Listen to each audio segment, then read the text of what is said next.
This $200 camera can record 14-bit RAW video internally. No external SSD, no external recorder.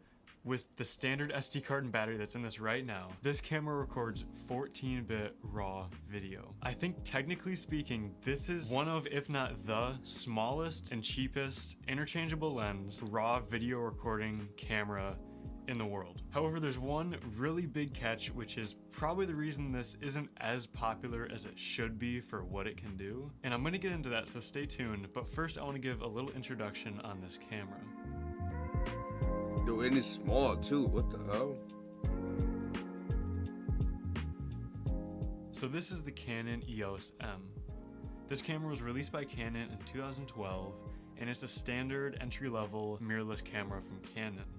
Now, like I said, this came out in 2012, so this was the early days of mirrorless cameras from Canon, and so this doesn't have any crazy features. It has a fixed LCD screen, however it is a touchscreen, which is really nice. It does have a microphone input, HDMI output, standard stuff like that. There's really nothing else to this camera. I mean, there's not even really a grip to it, it's just this little nub on the front of it. And when it comes to the capabilities of this, it's pretty much the same. Pretty standard, pretty boring.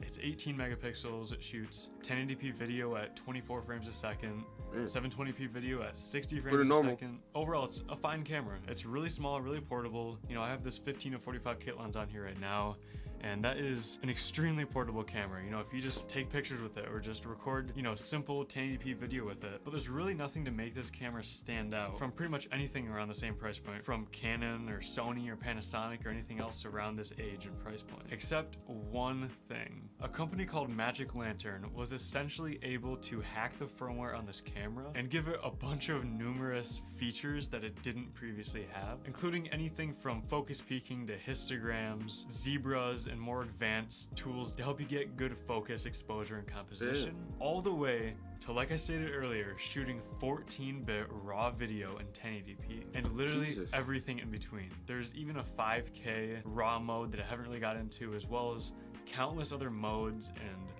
features for video and photography to basically get the most amount of use out of this camera you possibly can. Now already, if that interests you, I'm gonna link someone down in the description. His name is Zeke, and he is like the YouTuber to go to when it comes to the Magic Lantern on the EOS M, and really just Magic Lantern in general. So I recommend checking him out because I obviously do not know as much as him. I'm not a pro at Magic Lantern. I've dove pretty deep into it over the past week or so, but I still know nothing compared to Zeke, so I'd recommend checking his channel out if you're interested. I've been able to shoot some pretty awesome looking footage with this camera, and so I'm sure you've probably either seen some by now, or I'm about to show some footage that I shot with this. And I'm going to show a lot of footage I shot with this, but I want to go over the rig that I used with this, and of course what I used to shoot this footage as well. Alright, so first things first, this is the cage I use with this camera, and this is actually a small rig universal cage, which I'll link down in the description if you want to check this out and buy it. It's like 70 bucks, so it's a little bit on the pricey side compared to other, you know, cages for smaller mirrorless cameras like this, but it works great. It has an insane amount of mounting points, and this is pretty much what I use with the Canon EOS M. And then real quick, I'll show you the lens I used to record this footage as well, because it's a pretty awesome lens. I actually have it attached to my M50 right now, but this is a Tokina 28-70 f2.6 to 2.8 lens.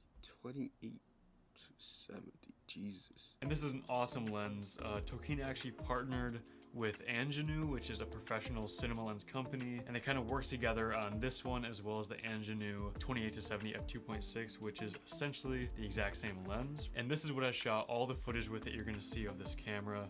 Like I said, this is an amazing lens, but that's not what this video is about, so let's get back to the EOS M. So once you build yourself a rig, put a nice lens on there and shoot some of this raw footage. Just the quality of footage coming out of this is awesome. It's not going to be super sharp, it's still 1080p video, and raw isn't really going to affect that very much. However, the dynamic range and just the color quality out of this with raw video is just insane.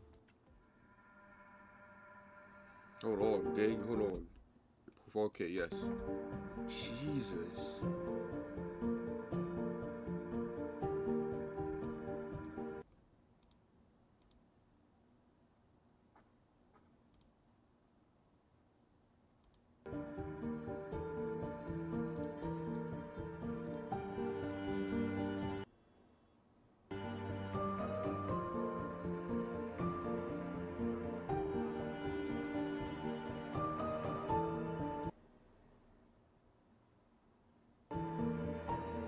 Look at that, bro. 720p, and it still looks pretty good. Ah, it looks good, bro. It looks good.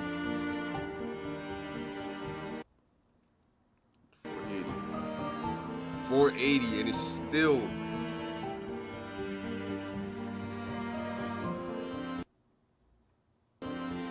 Yeah, this is understandable. 360, and it looks. That's when it looks wacky. Oh my god. That's when it looks wacky. Nah. I like this. And it's only 200.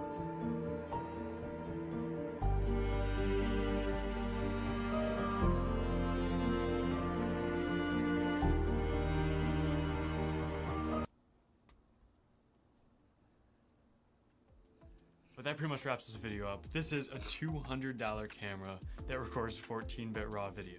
That's pretty much all there is to say about this. Like I said, go check out Zeke's channel in the description if you want to learn more about this, as well as just look up Magic Lantern Raw on Google and just do a bunch of research before you attempt to do this, because it's super in-depth and it can be a little bit risky, so definitely do your research. But that wraps this video up. Thank you so much for watching, and I'll see you in the next video. Wow, that's crazy.